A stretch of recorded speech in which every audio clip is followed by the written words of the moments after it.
menurut Bang Supratman, tapi Bang Rifai apa Supratman sih gitu loh. Hah? Nah, karena beliau sakit-sakitan dulu diganti nama Rifai. Oh ya betul Pak, nggak? nama asli Bapak jadi sebenarnya siapa Pak? Rifai. Nah, ini saya cerita sedikit ya. Jadi sebenarnya dulu almarhum bapak saya dan ibu saya, begitu saya lahir, nama saya itu Muhammad Rifai.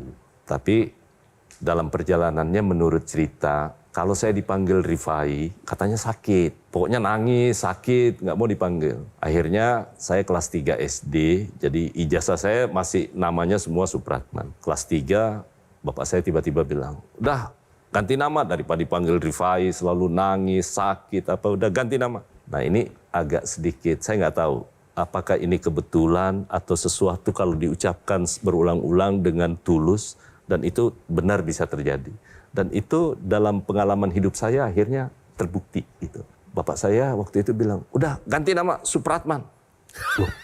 Ini orang Bugis dapat nama Supratman kan. Pertimbangannya cuma satu, karena waktu itu saya lahir di Kabupaten Sopeng, Sulawesi Selatan. Lebih tepatnya 28 September tahun 69. Waktu itu bupatinya orang Jawa. Danres, belum Kapolres, masih istilah Danres ya. Kemudian Dandim. Kemudian Sekwilda atau apapun namanya Sekda lah gitu. Semua orang Jawa. Akhirnya bapak saya bilang, Mbak Iwan, Pak Tejo, udah kasih nama Supratman. Siapa tahu suatu saat kamu jadi pejabat. Karena kalau namanya orang Bugis, pasti kamu nggak bisa jadi pejabat.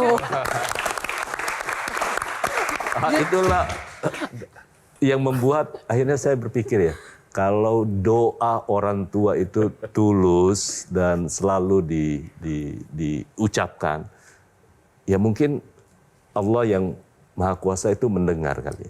Pernah nggak Bapak akhirnya dianggap sebagai ya mungkin orang Jawa dan ada hal-hal lucu yang tidak terlupakan gara-gara nama itu Pak? Pernah ya, pernah beberapa kali. Dan saya kan kebetulan waktu saya masih di Sopeng, itu logat Bugis saya kelihatan banget. Jadi sangat kental banget logat Bugis. Ada yang harusnya tanpa G, saya tambahin G, Makang, ya kan? Tapi begitu saya naik kelas 2 SMP, orang tua saya kebetulan seorang jaksa, ya, jadi jaksa. Bapak saya dipindahkan ke Sulawesi Tengah di Kabupaten Toli-Toli. Kemudian akhirnya saya di sana banyak transmigrasi, ada yang Jawa. Jadi kalau begitu saya masuk, pasti itu bahasanya bahasa Jawa, tapi aku nggak ngerti gitu. Tapi sekarang ada nggak kalimat bahasa Jawa yang Bapak bisa ucapkan gitu Pak? Coba Pak. Jenengmu sopo.